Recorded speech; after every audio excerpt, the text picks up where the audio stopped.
कूट रचना कर GPS system लगाए जाने का ई टेंडर जारी करने वालों पर आपराधिक प्रकरण पंजीबद्ध करने की मांग की। नागरिक अधिकार मंच द्वारा नागदा नगर पालिका में जीपीएस सिस्टम लगवाए जाने हेतु दस्तावेजों की कूट रचना कर ई टेंडर जारी कर आईटी एक्ट में अपराध कर नगर पालिका निधि में गबन करने के आपराधिक षड्यंत्र पर आपराधिक प्रकरण पंजीबद्ध करने तथा नशीले पदार्थों का धंधा करने वाले गिरोह का पर्दाफाश कर आरोपियों को सजा देने हेतु जन सुनवाई में ज्ञापन दिया गया।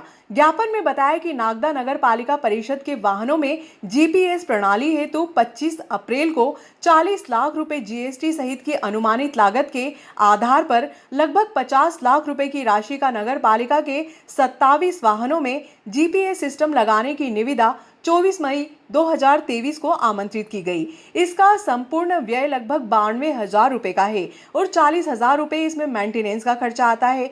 नगर पालिका में इन सभी वाहनों पर जीपीएस पूर्व में लगे हुए थे।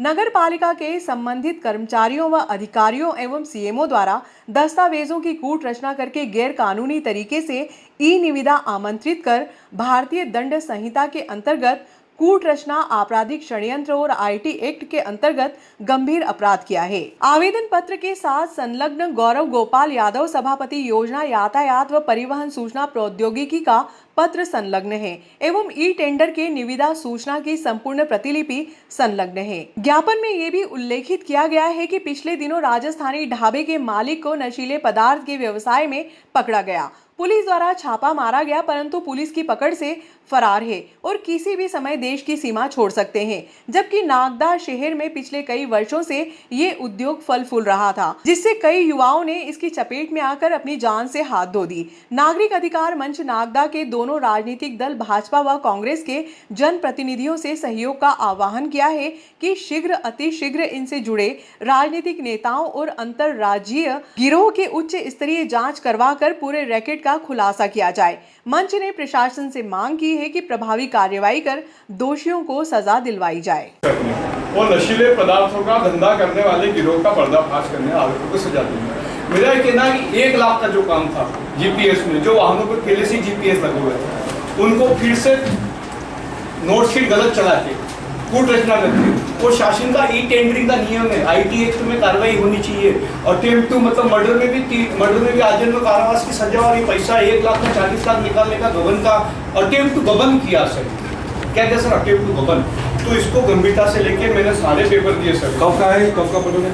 ये अभी आपने टेंडर निकाला, मैं बताऊंगा ये है कि नागदा नगर अभी मैं आपको कहने से पहले बोल दूं टेंडर निरस्त हो चुका है। अरे वो निरस्त आपने करा, लेकिन निरस्त के पहले की प्रक्रिया तो अपराध है ना। जब निरस्त नहीं किया आप कुछ भी कर दो, लेकिन आप पहले टेंडर में आईटी की दुरुपयोग कर चुके हो, सारी चीज का दुरुपयोग कर चुके हो, तो वो तो अपराध है ना।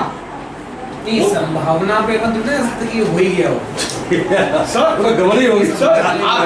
आपने उसकी कूट रचना करी है ना।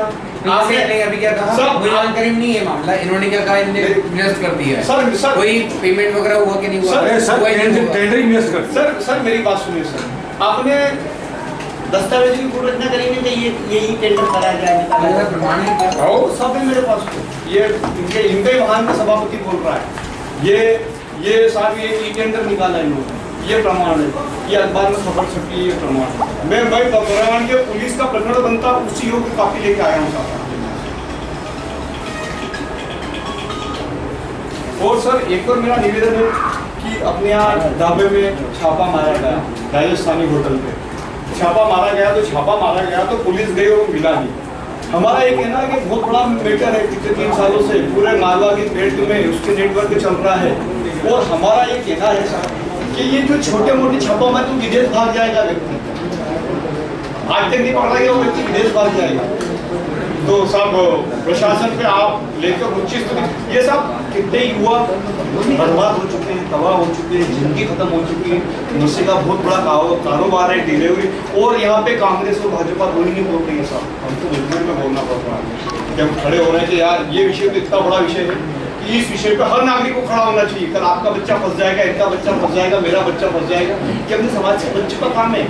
और इसके लिए गंभीरता से इस विषय को लेते हुए ये जो नेटवर्क है इसके नेटवर्क तोड़ने की मांग करते हैं सर। स्थानीय पुलिस के पास इतने संसद नहीं है, प्रशासन इसमें रुचि में, क्योंकि अल्टीमेटली बात प्रशासन के पास ही आती है। कोई भी बच्चा आत्महत्या करता है, कोई भी कुछ होता है, तो प्रशासन को इस विषय में गंभीरता से मामला लेके ऊपर चाहे कलेक्टर से बात करें, चाहे कमिश्नर से, चाहे गृह विभाग से बात करें, लेकिन इस विषय में जल्दी से जल्दी आरोपी पकड़ा जाएगा। आरोपी बाहर हो जाएगा सर देश से सर, तो आरोपी को पकड़ने का, क्योंकि देश से बाहर ही अगर उसका इस एक्ट में एनडीपीएस में केस बन गया तो देश से बाहर चला जाएगा। वो तो देश से बाहर चले गया कि सामने का सारा नेटवर्क यहाँ पे तो हमारा ये कहना है ये बहुत महत्वपूर्ण विषय है नागदा के लिए। नागदा की प्राणवायु का विषय है साथ में। नागदा में नशे का कारोबार बहुत बड़ा है, तो नशे के कारोबार को तोड़ने के लिए प्रशासन को सक्षमता से काम करना चाहिए। ये हमारा सर ज्ञापन है सर, आपको ज्ञापन नहीं सर, हमारा आवेदन है सर। ये जीपीएस वाला जीपीएस अब ये जीपीएस सर। फिर एक और है सर, ये तो प्राप्ति दे दीजिए। बना था लोकायुक्त में भी गया था ये मामला, ये टेंडर घोटाले का, और ये टेंडर में कहीं ना कहीं तो ये चीजें हो रही हैं, ये बड़ी महत्वपूर्ण चीजें सर। आप क्या टेंडर फ्रॉड आप करते हैं तो उससे पहले किसका अप्रूवल लगता है, किसका अप्रूवल लगता है? वो तो जैसे निरस्त किया है तो टेक्निकल का है तो हेलो ये अपना इसको पंजोली है क्या? क्या होता है जैसे टेक्निकल का अपना इंजीनियर का लगता है, टेक्निकल में जैसे हमारे संज्ञान में आया मैं सुबह नहीं ये नहीं पूछ रहा जस्ट कि आपने बात की अच्छी की आपने, लेकिन आपने जब फ्रॉड किया था टेंडर तो किसने किसके साइन से टेंडर फ्रॉड हुआ? ये इंजीनियर के साइन तो होता है इंजीनियर पंजोली तो क्या अलग-अलग आईडिया है, अलग-अलग आईडिया। ये तो इतना बड़ा टेंडर इंजीनियर फ्रॉड कर देता है। लेकिन तो मैंने जैसी फाइल मेरे पास आई वो तो भैया से बोला भी कि ऑलरेडी जीपीएस है, ये 1,50,000 में यही दुरुस्त करवा लो। क्या कहता ना अपने को कैसे कर दिया उसमें तीन दिन पहले कर दिया। कितनी का कॉस्ट लगी अपनी टेंडर फ्रॉड करने पे अभी? 10-15 हज़ार लगे होंगे बिल के। यही है ना, जरूरत नहीं है तो क्यों लगाया आपने टेंडर? गलत है। इसमें आपने क्या कार्रवाई कर रहे हैं? कार्रवाई का वसूली करूँगा आपत्तियों से। ये तो लिखा पढ़ा कुछ कर रहे हैं कि नहीं कर रहे? राइटिंग में दूंगा नहीं दोनों वाली बात नहीं, अभी क्या दिया आपने? और परसों तो कैंसिल किया है आगे क्या करेंगे आप? और कल अपन मीटिंग में चले गए थे और उसको आज नोटिस दे दूँगा। अगली जनसुनवाई तक आप कुछ कार्रवाई करके लाएंगे? हाँ बिल्कुल ठीक है, अगली जनसुनवाई तक कुछ लेके आएंगे। सर मेरा कहना है मध्य प्रदेश शासन ने अलग अलग डिपार्टमेंट, इनकी जानिब से इन्होंने काम किया, लेकिन अगर उसने विभागीय जांच के अलावा अगर नोटशीट की कूट रचना करी है तो कूट रचना से 867 में बहुत गंभीर अपराध है, शासकीय दस्तावेज की कूट रचना। जी इसमें निश्चित ही कूट रचना हुई है, लेट हो रहा है। नहीं हुई है सब कूट मेरी नॉलेज में आई आखिर 1 लाख का चोपड़ा जी केंद्र कर दिया कूट रचना तो हुई है। बहुत घोटाले चल रहे हैं साहब, बड़े बड़े हमारे अरे पैसे डूब जा रहे हैं साहब, इसमें कुछ है डूब जा रहे हैं हमारे पैसे। ठीक है, वहाँ जो भी सेकेंड हैंड का एक मंगलवार को जनसुनवाई का आयोजन किया जाता है। आज भी जनसुनवाई में विषय लिए गए, विभिन्न अधिकारी यहाँ पर मौजूद रहे, जिसमें आवेदन का त्वरित निराकरण का प्रयास किया गया। कुछ अवैध कब्जे संबंधित प्रकरण आए थे, निम्न 250 की कार्रवाई हेतु संदेश दी गई है। नगर पालिका संबंधित कुछ विषय आए थे जिसमें उनके द्वारा कार्रवाई मांगी गई थी, संबंधित सीओ साहब को निर्देशित किया गया है। इसके अलावा ब्लॉक शिक्षा अधिकारी भी, क्योंकि पिछली बार वो उपस्थित नहीं हुए, उनको नोटिस जारी किया गया था, वो इस दौरान उपस्थित रहे हैं। और उन्हें की एक स्कूल है, इस संबंध में कुछ विषय थे, उस संबंध में चर्चा की गई, वो निर्देश दिया गया। शासन से प्राप्त निर्देश अनुसार कलेक्टर महोदय के द्वारा टीएल बैठक में निर्देश दिए गए थे, जिसके अनुसार 31 मई तक सर्वेक्षण की कार्रवाई की जाना है, जिसमें कि जो जहाँ पर काबिज़ है 21 दिसंबर 2020 की स्थिति में वहाँ जो भूमिहीन व्यक्ति हैं उनको आवास हेतु पट्टा दिया जाना है। ऐसे व्यक्ति कवर किए जाएंगे जिनके पास रजिस्ट्री नहीं है, पूर्व से किसी के पास यदि पट्टा नहीं है, और कुटुंब में यदि किसी के पास मकान नहीं है तो उनको पट्टा दिया जाएगा। इस संबंध में विधिवत सर्वेक्षण दल निर्धारित किए गए हैं नागदा नगर पालिका क्षेत्र में और उन्हेल नगर परिषद क्षेत्र में। नगर पालिका के कर्मचारी और राजस्व के जो पटवारीगण हैं वो विधिवत इसमें सर्वेक्षण करेंगे, और 60 मीटर तक का जो पट्टा है, जो कि 60 स्क्वायर मीटर तक का ये जो एरिया है वो निर्धारित किया गया है पट्टे के लिए, और जो अब तक इससे लाभान्वित नहीं हो पाए उनको कवर करने की कोशिश किया जाएगा। शासकीय कन्या महाविद्यालय की छात्राओं ने मंगलवार को कॉलेज की जन भागीदारी समिति के अध्यक्ष जितेंद्र सिंह कुशवाहा, सांसद प्रतिनिधि हरीश अग्रवाल को संयुक्त रूप से ज्ञापन सौंपा। ज्ञापन में बताया कि वर्ष 2012-13 से कॉलेज भवन के अभाव में 10 वर्षों से केवल कला संकाय की कक्षाओं का संचालन हो रहा है। वर्तमान में कन्या महाविद्यालय का निर्माण कार्य लगभग पूर्ण हो चुका है। नवीन शिक्षा सत्र जुलाई 2023 से निजी भवन में स्थानांतरित हो रहा है।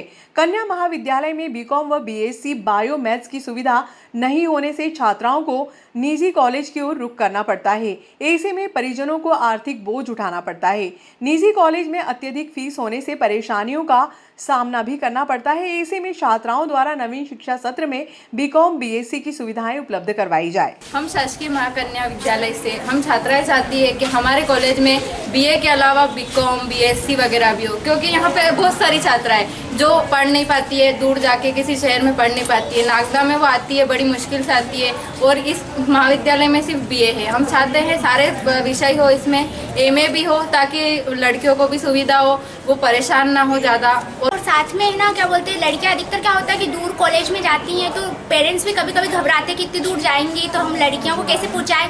तो हम यही चाहते हैं कि हमारा जो न्यू कॉलेज बन रहा है तो उसके अंदर पूरी सारी जैसे फैसिलिटी तो है, लेकिन सारे सब्जेक्ट हो कि लड़कियों को बाहर जाना नहीं पड़े, और उनके मम्मी पापा पेरेंट्स मतलब घबराए नहीं कि हमारी लड़कियां इतनी दूर जाएंगी तो क्या होगा। तो गर्ल्स कॉलेज रहेगा तो उनको टेंशन भी नहीं रहेगी, और लड़कियों को मतलब कि सारे फैसिलिटी उसी कॉलेज में मिल जाएगी।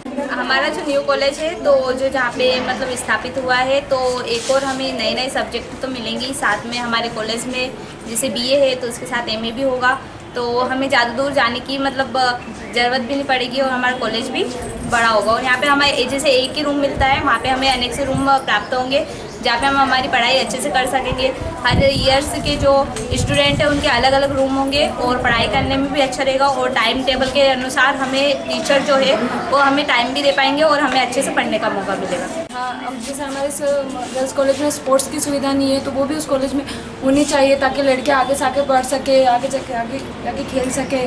और भी कई सारी सुविधाएं हैं जो यहाँ नहीं है, जो उस कॉलेज में होनी ज़रूरी है। और सबसे ज़्यादा सब्जेक्ट्स होने ज़रूरी है, क्योंकि सब्जेक्ट्स की यहाँ बहुत ज़्यादा कमी है। लड़कियों को दूर से आने में पढ़ने में प्रॉब्लम होती है, उनके पेरेंट्स को प्रॉब्लम होती है। तो आप में से कोई निवेदन करते हैं कि हमें क्लासेस मिले, और साथ साथ में जो भी सब्जेक्ट हैं वो सारे अवेलेबल हो, और साथ में आर्ट्स की क्लासेस भी हो ताकि लड़कियाँ आगे बढ़ें।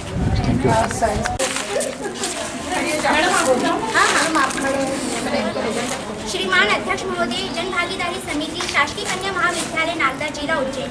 शासकीय कन्या महाविद्यालय नागदा में स्थानीय स्तर पर बीकॉम एवं बीएससी बायो एवं मैथ्स ग्रुप प्रथम वर्ष की कक्षाएं प्रारंभ करवाने बाबत महोदय, उपरोक्त विषय में निवेदन है कि शासन द्वारा सत्र 2012 और 13 में शासकीय कन्या महाविद्यालय नागदा प्रारंभ किया गया था, परंतु महाविद्यालय का निजी भवन नहीं होने के कारण विगत 10 वर्षों से केवल कला संकाय की कक्षाओं का ही संचालन हो रहा है। वर्तमान में कन्या महाविद्यालय के नवीन भवन का निर्माण कार्य लगभग पूर्ण हो चुका है, और माह जुलाई 2023 के पूर्व ही महाविद्यालय अपने निजी भवन में स्थानांतरित हो रहा है। आगामी शिक्षण सत्र की कक्षाओं का संचालन अपने नवीन भवन में किया जाएगा।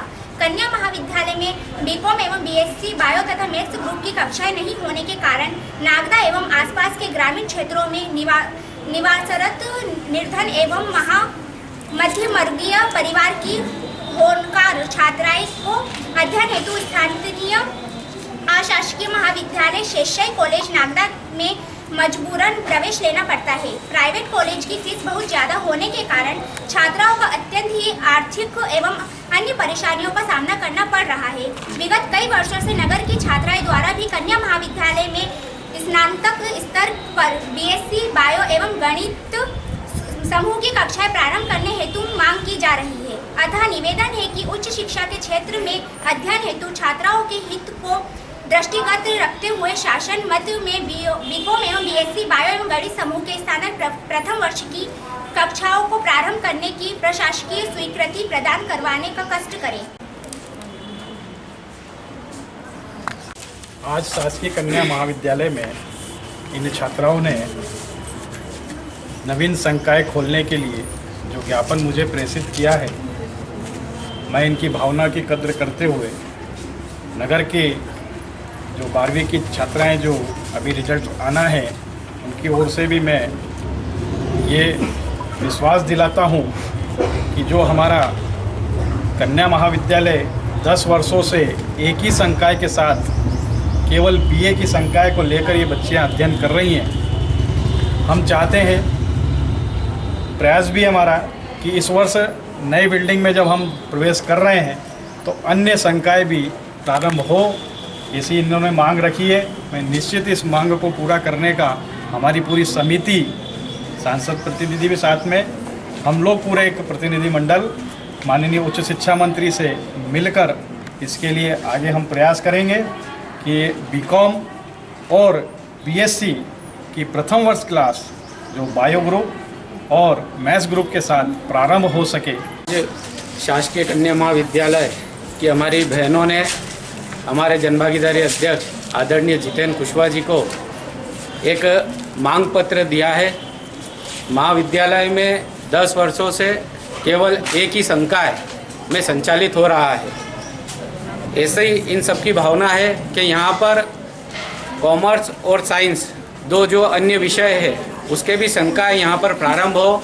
अभी हम बैठे थे कुछ दिन पहले, हमने पूरी रूपरेखा बनाई है और जैसे ही महाविद्यालय नवीन बिल्डिंग में प्रारंभ हो जाएगा तो हमारे पास कक्षों की भी पर्याप्त व्यवस्था हो जाएगी। कुछ ही दिन में हम माननीय अध्यक्ष जी के नेतृत्व में एक प्रतिनिधि मंडल आदरणीय उच्च शिक्षा मंत्री मोहन यादव जी से मिलकर और हम ये मांग करेंगे कि यहाँ पर इसी सत्र से संकाय जो अन्य है वो प्रारंभ किए जाए। नवीन शिक्षा पद्धति में अब विद्यार्थी एक साथ 2 डिग्री कर सकता है। इसके लिए उसे टीसी और माइग्रेशन सर्टिफिकेट जमा कराने की आवश्यकता नहीं है। ये बात प्राचार्य डॉक्टर शीला ओझा ने सोमवार को शासकीय कन्या महाविद्यालय में ई प्रवेश को लेकर जागरूकता कार्यशाला के दौरान कही। प्राचार्य डॉक्टर ओझा ने बताया कि कॉलेज के प्राध्यापक माधुरी पाटीदार व रचित चौहान ने भोपाल में 3 दिवसीय प्रशिक्षण प्राप्त किया है और सोमवार को छात्राओं, निजी स्कूल संचालकों को कार्यशाला में प्रशिक्षित किया गया।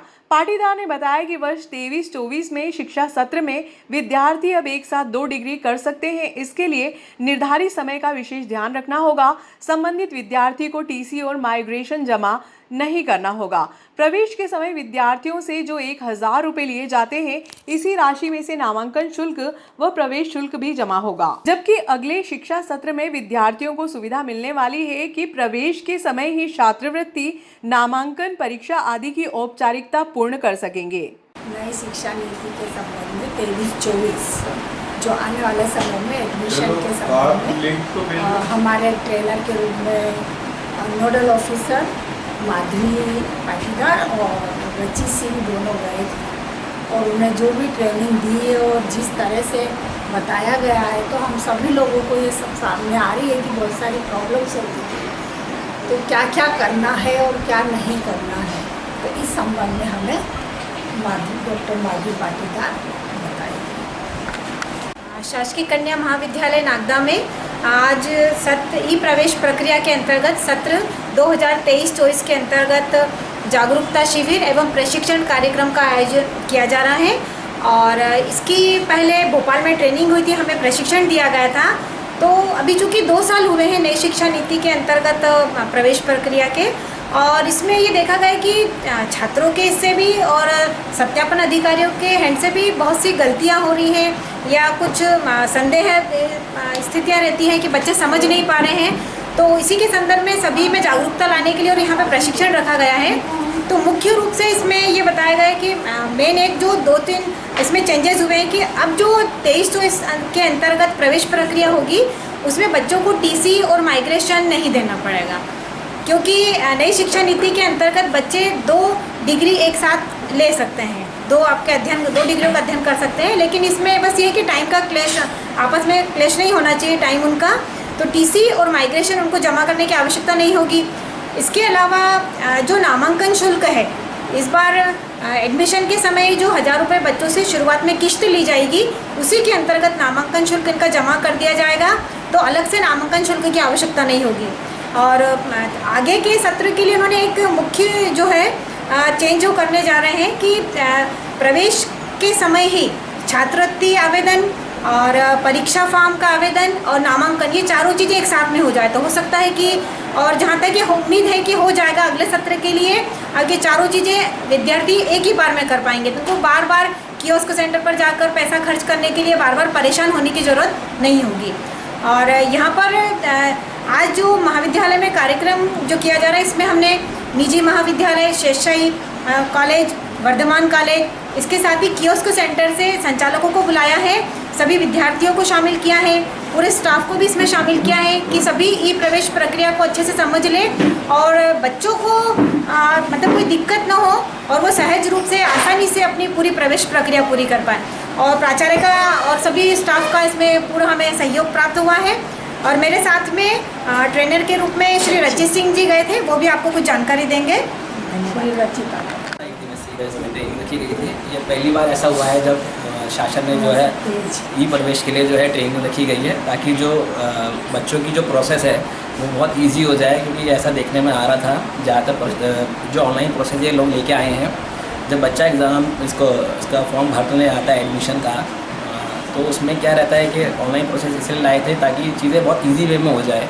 लेकिन क्या होता है कि बच्चा कभी कॉलेज में चक्कर काटेगा, कभी वहाँ दोबारा से जाके ऑनलाइन जो उसका कियोस्क सेंटर रहता है वहाँ चक्कर काटेगा, क्योंकि चीज़ें क्लियर नहीं थी। अब की बार जो इनका ऐसा करना है कि चीज़ें बहुत क्लियर हो जाए, तो बच्चे को सिर्फ एक ही बार फॉर्म भरना रहेगा।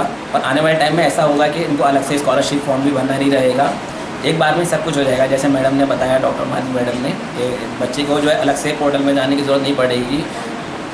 अभी क्या होता था कि एनरोलमेंट के लिए अलग से बच्चों को जाना पड़ता था, उसके लिए जैसे जो एमपी बोर्ड वाले रहते हैं उसके लिए 200 रुपये शुल्क रहता है, अदर बोर्ड वालों के लिए 400 रुपये शुल्क रहता है।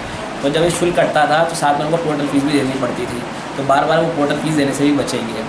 और इसमें क्या है कि महाविद्यालय द्वारा जो है जितने भी कियोस्क सेंटर हैं उनके पास जा जाके भी उनको जो है इसके बारे में अवेयरनेस दी गई।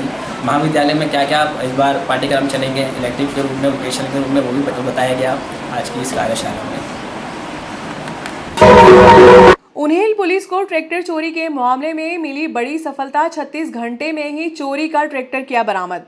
चोर पुलिस की गिरफ्त में। दरअसल उन्हेल थाना क्षेत्र में एक दिन पूर्व एक किसान के घर से ट्रैक्टर चोरी होने का मामला सामने आया था, जिसका सीसीटीवी फुटेज भी सामने आया था। घटना के पश्चात सीसीटीवी फुटेज के आधार पर पुलिस ने मामले की जांच शुरू कर 2 आरोपियों को गिरफ्तार कर उनके पास से ट्रैक्टर ट्रॉली जब्त किया। आरोपियों के पुराने प्रकरणों की भी जांच की जा रही है, जिससे पूर्व में हुई चोरियों का खुलासे का भी अंदेशा है।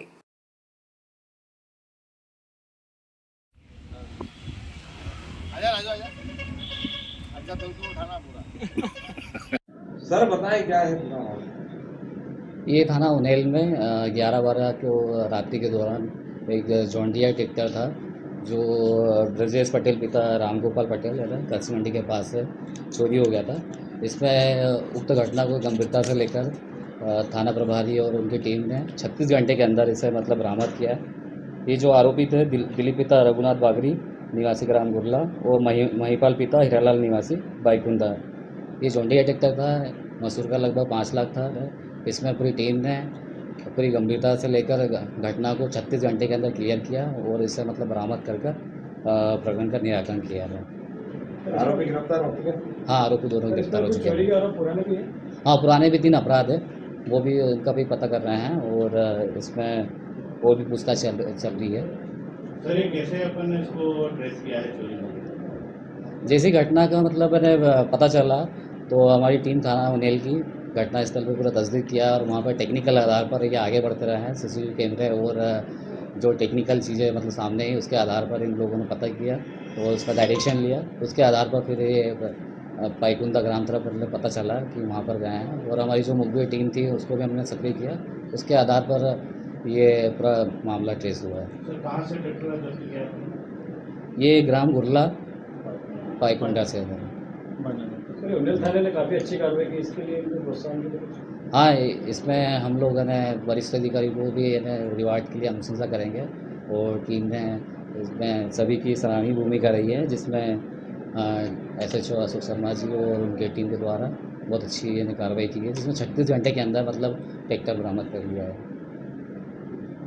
बस व कार की भिड़ंत, एक ने इलाज के दौरान ही दम तोड़ा, दूसरा घायल, तीसरा हुआ सुरक्षित। कार की स्पीड भी तेज थी, चालक ने दूर से ब्रेक लगाए, एयरबैग खुले फिर भी नहीं बची जान, बस की रफ्तार भी तेज थी। झिरनिया फंटे पर बस व कार की भिड़ंत हो गई। भीषण हादसे में कार के चालक ने इलाज के दौरान ही दम तोड़ दिया, जबकि एक घायल है। अन्य 3 सवारों को मामूली चोटें आई हैं, इनमें दूल्हा भी शामिल है। दुल्हन दूसरी गाड़ी में सवार थी। इस कार में 5 पुरुष थे। बताया जा रहा है कि सभी लोग बारात लेकर चिंतामण जा रहे थे। मामले में मंडी पुलिस ने बस को जब्त कर चालक पर केस दर्ज किया है। फिलहाल चालक फरार है। जानकारी के अनुसार जावरा तहसील के गांव बिनोली से बारात चिंतामण जा रही थी। एक जीप आगे निकल चुकी थी। अल्टो कार क्रमांक MP 13CD 9628 में दूल्हा शंकर लाल, इसके मामा बाबूलाल, पिता कालू निवासी बड़ावदा, तुलसीराम पिता गंगाराम निवासी लसूड़िया सहित 2 अन्य लोग सवार थे।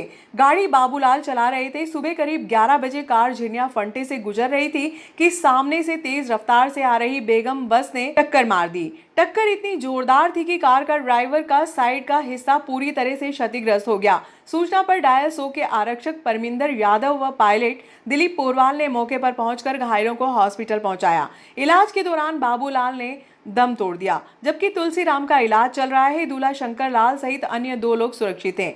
पुलिस ने मौके पर ही बस को जब्त कर लिया। हाउसिंग बोर्ड क्षेत्र में इस बस में सवार यात्रियों को दूसरी बेगम बस क्रमांक MP 43AB 0786 में शिफ्ट करके टक्कर मारने वाली बस को थाने में ले जाकर खड़ा किया गया है। टक्कर लगने से बस का भी अगला हिस्सा क्षतिग्रस्त हुआ है। पुलिस ने चालक पर केस दर्ज किया है।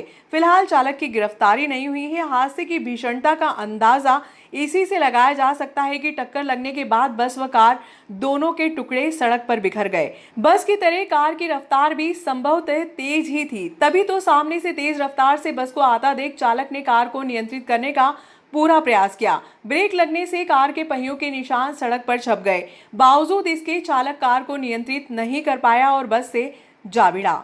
टक्कर लगते ही कार के एयर बैग भी खुल गए, लेकिन चोटें गंभीर लगने से चालक की जान नहीं बचाई जा सकी। एक्सीडेंट हुआ है ये उधर से आ रही थी, इसमें दूल्हा था और दुल्हन को हम लेकर जा रहे थे। चिंतामण गणे जा रहे थे उज्जैन। और बस वाले ने ठोक दिया। बस का नंबर हम बता दें आपको, बेगम बस है जो नॉन स्टॉप गाड़ी है, जनता गोल्टन नीमच, MP 14 PA 00855। हाँ, आप लोग कहाँ से जा रहे थे आप लोग? हम उज्जैन जा रहे हैं, चिंतामण गणेश जा रहे हैं। कहाँ के रहने वाले आप लोग? हम जावरा तहसील है, गांव खजूरिया है, और बिनोली से जा रहे थे हम बारात लेकर। गाड़ी में और कौन था? बाबू वो गाड़ी में दूल्हा था सवार। दूल्हे की क्या स्थिति है? दूल्हा अभी ठीक है। चोट आई उनको? और मामा जी को लगी है। मामा जी को भी लगी है। दूल्हे का नाम क्या? दूल्हे का नाम क्या? शंकर लाल है। दुल्हन भी थी इसमें? दुल्हन नहीं, दुल्हन हमारे साथ हमारी गाड़ी में। दुल्हन दुकान में थी, दूल्हा अल्टो में था। तूफान गाड़ी से वो तूफान में थी और इसमें दूल्हा था, और दोनों आगे पीछे चल रही थी। उधर से वो जैसी बस आई तो आधा घंटा हुआ तेज आ रही थी, बेगम बस थी, वो क्या जा रही थी इधर से। तो बस आ रही थी तो तेज होता। 10,000 साड़ी 21 सूट का वितरण करेंगे। बिरले ही होते हैं ऐसे लोग जो अपनी शादी की वर्षगांठ से समाज सेवा के रूप में इसे मनाते हैं। जी हां, हम बात कर रहे हैं शहर के ख्याति प्राप्त शिव दुर्गा विकास समिति दुर्गापुरा नागदा जंक्शन जिला उज्जैन मध्य प्रदेश की। समिति के सदस्यों ने संरक्षक कांग्रेस के जिला मंत्री रघुनाथ सिंह बब्बू सरकार और पार्षद कौशल्या देवी ठाकुर की शादी की 34वीं वर्षगांठ के अवसर पर वृहद आयोजन किया है। पूर्णतः समाज सेवा से ओतप्रोत आयोजन 16 मई की शाम 4 बजे कृष्णा जिनिंग परिसर में होगा, जिसमें विधायक दिलीप सिंह गुर्जर के मुख्य आतिथ्य में बहनों को 10,000 साड़ियां और मुस्लिम बहनों को 21 सूटों का वितरण किया जाएगा। आज मुझे हमारी समिति की ओर से सूचना मिली कि 16 तारीख को एक छोटा सा साधारण कार्यक्रम शिव दुर्गा विकास समिति और इस क्षेत्र के, इस मालवा के लोकप्रिय विधायक हमारी शादी की 34वीं सालगिरह पे एक कार्यक्रम रख रहे हैं और उसमें करीबन 11,000 साड़ी है, 5,000 करीब सूट बांट रहे हैं। मैं हमारे ऐसे सम्माननीय लोकप्रिय विधायक को बधाई देना चाहूँगा और शिव दुर्गा विकास समिति को भी देना चाहूँगा कि इन लोगों ने इतना मेरा मान सम्मान बढ़ाया। जब तक मैं और मेरा परिवार जिएंगे इनके लिए सदा तैयार रहेंगे। जय महाकाल।